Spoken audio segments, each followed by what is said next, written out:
Hey, thanks everybody for showing up. I gotta make some changes to this rear suspension. I have an issue here.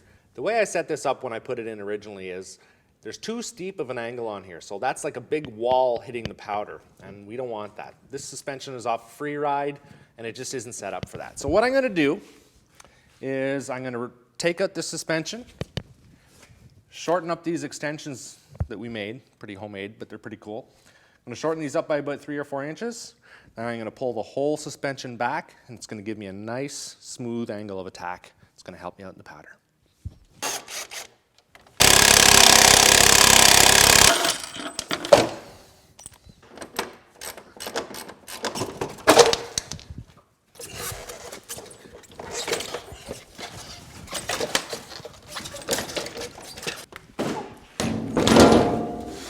Definitely heavier than the Easy Ride suspension.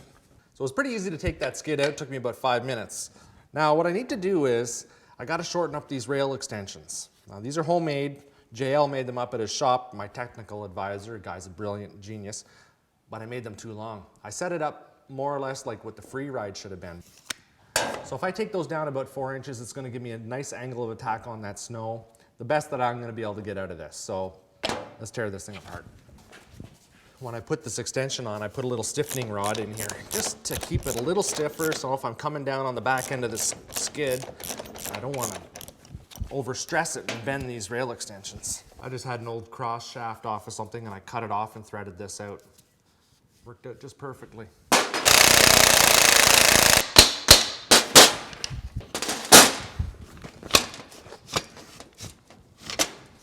Now let's just measure off 4 inches. Gonna clean that off with the chop saw. I'm just gonna reinstall these grooves here, drill out these holes, put everything back together. There we go.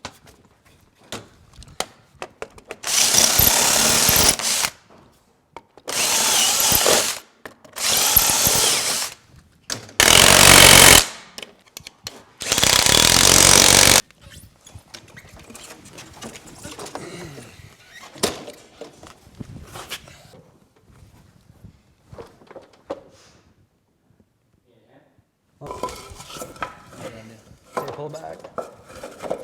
You down? Pretty darn. All right, I've put that suspension back in. I pulled it tight. It's got a lot better approach angle there. Once I tighten that up, it'll be even better. Looks like I have to relocate the rear bracket about 4 or 5 inches back. Lots of clearance in the tunnel. Time to bolt that in. So I have a rough idea where this mounting hole is going to go.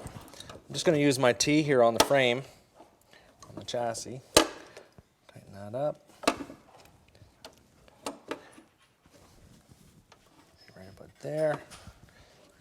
Just going to mark a line on there. And I'm going to measure it up from either side just to make sure I have it exactly in the same spot on both sides. I originally had it in this hole here and it was too high. It set the angle of the suspension wrong, so I drilled from the bottom. There's no cross shaft in the front of the suspension. It's got a different setup. It's like a wishbone. So I just put the bolt through the backside, and that's it. Who's that guy?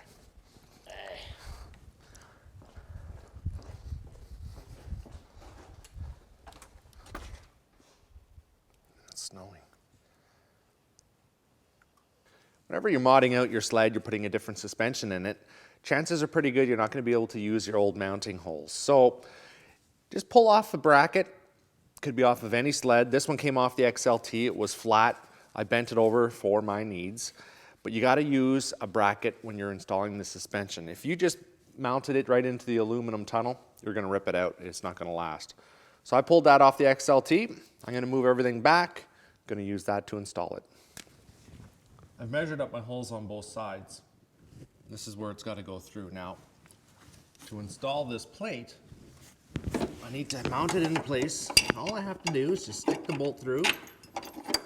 That's going to hold the bracket where it needs to go.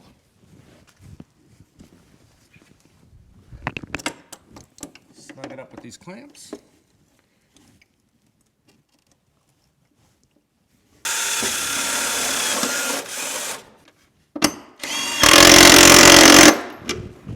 So both holes are mounted on either side. There's a mounting bracket in behind on the inside of the tunnel. I'm going to pop in the front of this suspension. and we're gonna work on the back end. The front's all mounted up. I need to mount the rear brackets on here.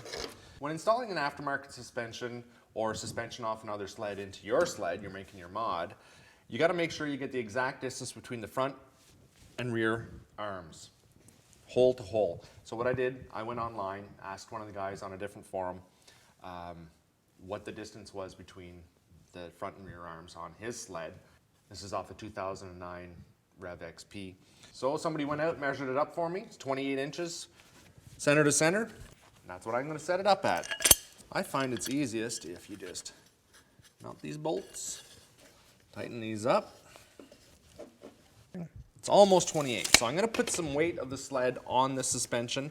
It'll collapse it slightly. It only needs to go about 1/4 of an inch in there right now. It's 28 1/4 inches as it sits.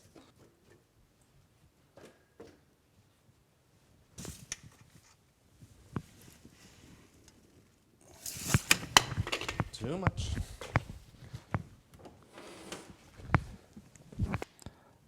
Perfect. I've clamped it in. If I can just get 2 holes in and started, I'm good to go. I'm just going to go in, trim off the excess bolts, sticking in the tunnel.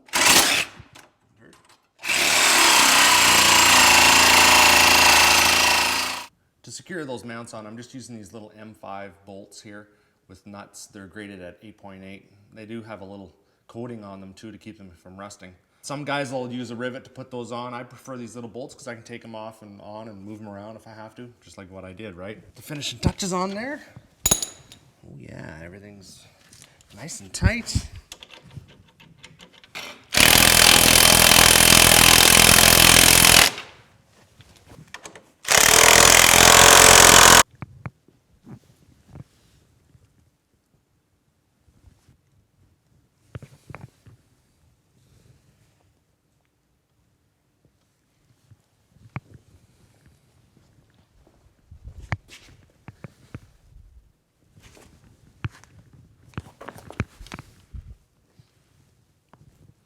You can see that angle of attack there now is almost the same as that Easy Ride suspension in behind on my Skidoo. A little steeper, but that's going to be good. Well, there we go. That thing's ready for the season. I got to thank you for watching all these videos. A little bit of a tune-up here, fix the suspension up a little bit. I have a few more things I'm going to do. Of course, I'm going to make more videos when I do that. I'm going to need to align that track. That'll be another video coming up. I have a little track tension tool coming to help us out. So thanks for watching. Don't forget to give me a big old thumbs up. I think all we have left to do is try this thing out. Got to start it up. Hear that old XLT. We love the sound of triples. You know, a lot of people keep emailing me saying XLTs and triples always blow up. That's just not true. They kind of had a bit of a bad rap for a little while because of a few issues they had with the PTO lubrication, PTO bearing lubrication, but they fixed that. And the other issues they had, guys would put pipes on these because they love the sound of the big pipes, but they wouldn't jet it correctly, and they'd run it pretty hard, so they'd nuke it.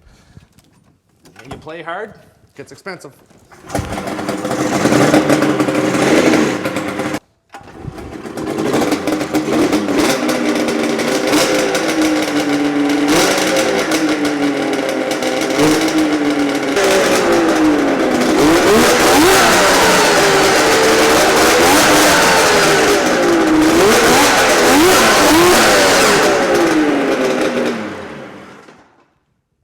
That's all you're going to get today.